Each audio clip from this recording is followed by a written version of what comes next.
Good evening everyone, welcome to motivational studies. বন্ধুরা, আজকে আমরা এমন একটা টপিক নিয়ে আলোচনা করব যে টপিকটা খুবই ইম্পর্ট্যান্ট এবং আপনাদের জন্য তো খুবই রিলেভেন্ট। তো যেটা বলছি যে এসসি এসটিদের রিজার্ভেশন নিয়ে আমি একটা টপিক আলোচনা করছি এবং সেটা কারেন্ট টপিক, সুপ্রিম কোর্ট নিয়ে এবং একটা পিটিশন নিয়ে। আর এই পিটিশনটা যদি কার্যকর হয়ে যায় তাহলে পুরো দেশে একটা উত্তেজনাময় পরিস্থিতির সৃষ্টি হয়ে যাবে।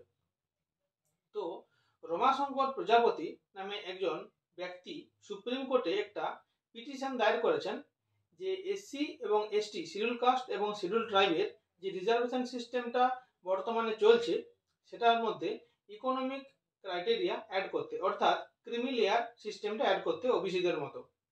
যারা ওয়েল অফ সেকশন আছেন তারা যেন কম সুবিধা পায় বা তারা যেন এই সেকশন থেকে বাদ যায়, রিজার্ভেশন থেকে, এবং যারা ইকোনমিক্যালি উইকার আছেন তারা যেন এই রিজার্ভেশন সিস্টেমটার মধ্যে আসেন আরও বেশি করে।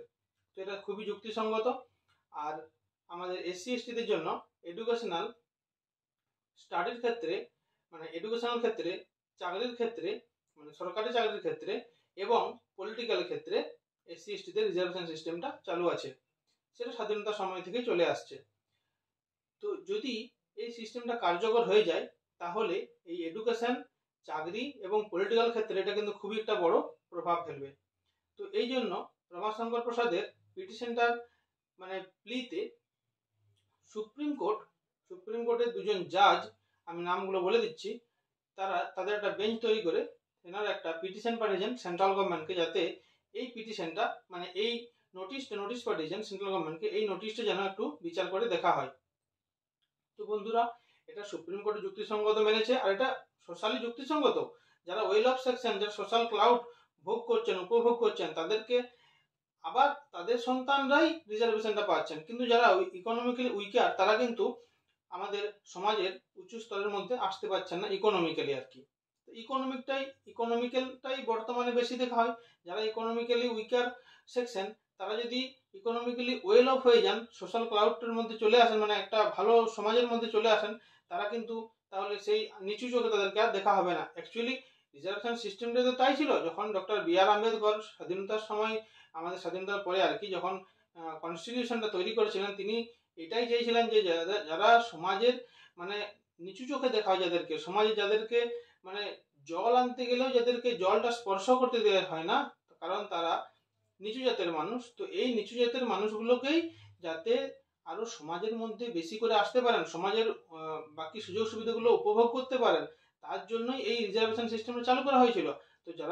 তো ওনারা যদি শিক্ষার ক্ষেত্রে রিজার্ভেশনটা পান, চাকরির ক্ষেত্রে রিজার্ভেশনটা পান, পলিটিক্যালি রিজার্ভেশনটা পান, তাহলে তো তারা আরো ভালোভাবে সমাজের মধ্যে বেশি করে এগিয়ে আসতে পারবেন। তো সুপ্রিম কোর্ট এটাই চাইছে, যারা ওয়েল অফ হয়ে গেছেন তাদেরকে রিজার্ভেশন সিস্টেম থেকে একটুকু দূরে করে যারা ইকোনমিক্যালি উইকার আছেন তাদেরকে রিজার্ভেশন সিস্টেমের মধ্যে ইনক্লুড করতে চাইছেন বেশি করে। কারণ তারা দেখুন, যদি শিক্ষাটা না পায়, চাকরিটা না পায় বেশি করে, তারা তো আসল সমাজের মধ্যে, সভ্য সমাজ সবাই আর কি, কিন্তু তারা এই আমাদের যে মডার্ন সমাজের মধ্যে আসতে পারছেন না ঠিকভাবে। তো তার জন্যই এটা খুবই একটা যুক্তিসঙ্গত পিটিশন। ডক্টর রমাশঙ্কর প্রজাপতিকে তার জন্য ধন্যবাদ দেওয়া উচিত। আর যে দুজন জাজের বেঞ্চ এই আমাদের সেন্ট্রাল গভর্নমেন্টকে নোটিশটা করেছে, সেটা হচ্ছে জাস্টিস সূর্যকান্ত এবং জয়মাল্য বাগচি। জাস্টিস সূর্যকান্ত এবং জাস্টিস জয়মাল্য বাগচির একটা বেঞ্চ ইউনিয়ন গভর্নমেন্টকে একটা পিটিশন, একটা নোটিশ পাঠিয়েছে আর কি, যাতে এটা এসসি এসটি রিজার্ভেশনটা বিচার করা হয়। যারা ওয়েল অফ, ইতিমধ্যেই যারা ওয়েল অফ এবং সোশ্যাল ক্লাউড উপভোগ করছেন তাদেরকে এক্সক্লুড করে যারা এক্সট্রিমলি পভার্টির মধ্যে আছেন তাদেরকে এই রিজার্ভেশন সিস্টেমটা যাতে বেশি করে পায় সেই জন্য এটা নোটিশটা পাঠিয়েছেন। তো যাই হোক বন্ধুরা, এটা দেখা যাক কতটা কি কার্যকর হয়। আপনারা আমার চ্যানেলটা দেখতে থাকুন, আমি আরো আপডেট পেলে আপনাদেরকে দিয়ে দেবো সেন্ট্রাল গভর্নমেন্ট কি স্টেপ নিচ্ছে এই সুপ্রিম কোর্টের নোটিশের উপরে। যাই হোক, আর আপনারা আমার চ্যানেলটা ফলো করতে থাকুন। যারা এখনো সাবস্ক্রাইব করেননি তারা সাবস্ক্রাইব করে দিন, আর ভিডিওটা ভালো লাগলে একটা লাইক করে দেবেন। ভালো থাকুন, সুস্থ থাকুন বন্ধুরা, ধন্যবাদ।